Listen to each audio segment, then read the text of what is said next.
ദേശീയപാത 544 ഗതാഗതക്കുരുക്കുമായി ബന്ധപ്പെട്ട് കോടതികൾ ഇടപെട്ടിട്ടും കൂസലില്ലാതെ കരാർ കമ്പനികളും ദേശീയപാത അതോറിറ്റിയും പതിവായി ഗതാഗതക്കുരുക്കുണ്ടാകുന്ന സ്ഥലങ്ങളിൽ ഉടൻ അറ്റകുറ്റപ്പണികൾ നടത്തണമെന്നാണ് കോടതി ആവശ്യപ്പെട്ടത്.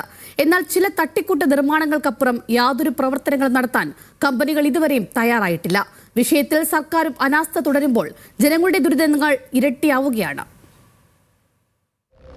കാര്യക്ഷമയില്ലായ്മയുടെ പ്രതീകങ്ങളാണ് ദേശീയപാത 544 ഗട്ടറുകളും കുഴികളുമെന്നാണ് കഴിഞ്ഞ ദിവസം സുപ്രീം കോടതി നിരീക്ഷിച്ചത്. കടുത്ത വിമർശനമുയർന്നതോടെ ഇടപ്പള്ളി മണ്ണൂത്തി സെക്ടറിലും വടക്കുംചേരി മണ്ണൂത്തി സെക്ടറിലും ചില അറ്റകുറ്റപ്പണികൾ നടത്താൻ കരാർ കമ്പനികൾ തയ്യാറായി.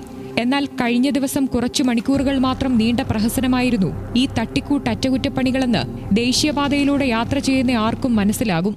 അശാസ്ത്രീയമായ റോഡ് നിർമ്മാണമാണ് ഈ 544 ഹൈവേയിൽ ചെയ്തിരിക്കുന്നത്. പണി തുടങ്ങിയതിന് ശേഷം എന്നും വെള്ളക്കെട്ടും പൊടിശല്യവും ജനത്തിന് യാത്ര ചെയ്യാൻ പറ്റാത്ത തരത്തിൽ ട്രാഫിക് ബ്ലോക്കും രാത്രിയും പകലും ഒരേപോലെ തന്നെ വിഷമിക്കുന്നു. പിന്നെ ജനങ്ങളോടെല്ലാം എന്തോ വൈരാഗ്യം തീർക്കുന്ന മാതിരിയാണ്. ഇപ്പോൾ എത്ര ആൾക്കാർ മരണപ്പെട്ടു വഴിയിൽ നിരന്തരം അപകടങ്ങൾ സംഭവിച്ചുകൊണ്ടിരിക്കുകയാണ്.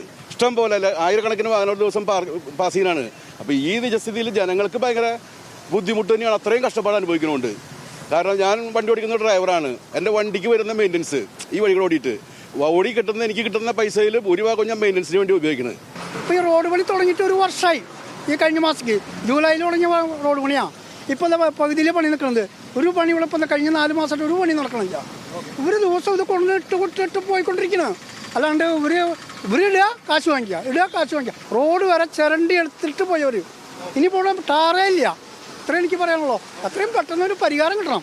കോടതി ഇടപെടലുണ്ടായതോടെ ചിലയിടങ്ങളിൽ ക്വാറി വേസ്റ്റ് കൊണ്ട് കുഴികളടച്ച കമ്പനികൾ ചില സർവീസ് റോഡുകളിൽ ടാറിങ്ങും നടത്തി. എന്നാൽ ഒരൊറ്റ ദിവസത്തിനപ്പുറം ഒരു സ്ഥലത്തും തുടർ പ്രവർത്തനങ്ങൾ പിന്നീട് ഉണ്ടായിട്ടില്ല. കുണ്ടും കുഴിയും നിറഞ്ഞ റോഡിൽ ഗതാഗതക്കുരുക്ക് ഇപ്പോഴും തുടരുകയാണ്. സുപ്രീം കോടതിയും ഹൈക്കോടതിയും ഒക്കെ ഈ വിഷയത്തിൽ ജനങ്ങൾക്ക് അനുകൂലമായ ഒരു തീരുമാനം പറഞ്ഞിട്ടും അതിൻ്റെ കാര്യങ്ങളൊന്നും തന്നെ ചെയ്യാൻ ഈ കമ്പനികൾ തയ്യാറാകുന്നില്ല എന്ന് പറഞ്ഞാൽ അത് ഈ നാട്ടിലെ നിയമ സംവിധാനത്തെ വെല്ലുവിളിക്കുന്നതിന് തുല്യമാണ്. ഇപ്പോൾ നിരന്തരമായ ഒരു ഷേഡിയ ക്യാരക്ടറിൽ നിൽക്കുന്ന ഈ കമ്പനിക്ക് എങ്ങനെയാണ് ദേശീയപാത അതോറിറ്റിയിൽ നിന്ന് ഈ കരാർ ലഭിച്ചത് എന്നുള്ളത് ദുരൂഹമായി തുടരുകയാണ്. അപ്പോൾ ജനങ്ങൾക്ക് വലിയ ആശങ്കയുണ്ട്. ഈ കമ്പനിയുടെ നിർമ്മാണ പ്രവർത്തനത്തിൽ വേണ്ടത്ര ഗുണനിലവാരമില്ലാത്ത നിർമ്മാണമാണോ അവിടെ നടത്തുന്നത് എന്നുള്ളതിനെ സംബന്ധിച്ച് ജനങ്ങൾക്ക് ആശങ്കയുണ്ട്. ഗുരുവായൂർ ഇൻഫ്രാസ്ട്രക്ചർ, തൃശൂർ എക്സ്പ്രസ് വേ ലിമിറ്റഡ് തുടങ്ങിയ കമ്പനികളാണ് 2 സെക്ടറുകളിലായി നിർമ്മാണം നടത്തിവരുന്നത്. SPG എന്ന തമിഴ്നാട് കമ്പനിയാണ് അടിപ്പാതകൾ നിർമ്മിക്കുന്നത്.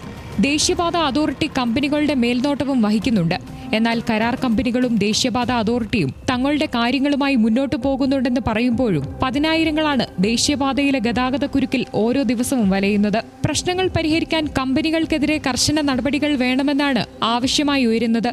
എന്നാൽ വിഷയത്തിൽ സർക്കാരുകൾ കാട്ടുന്ന അനാസ്ഥ കോടതി ഇടപെടലുകളെ പോലും ദുർബലപ്പെടുത്തുകയാണെന്നും പരാതിക്കാർ ആരോപിക്കുന്നു. ന്യൂസ് മലയാളം, തൃശൂർ.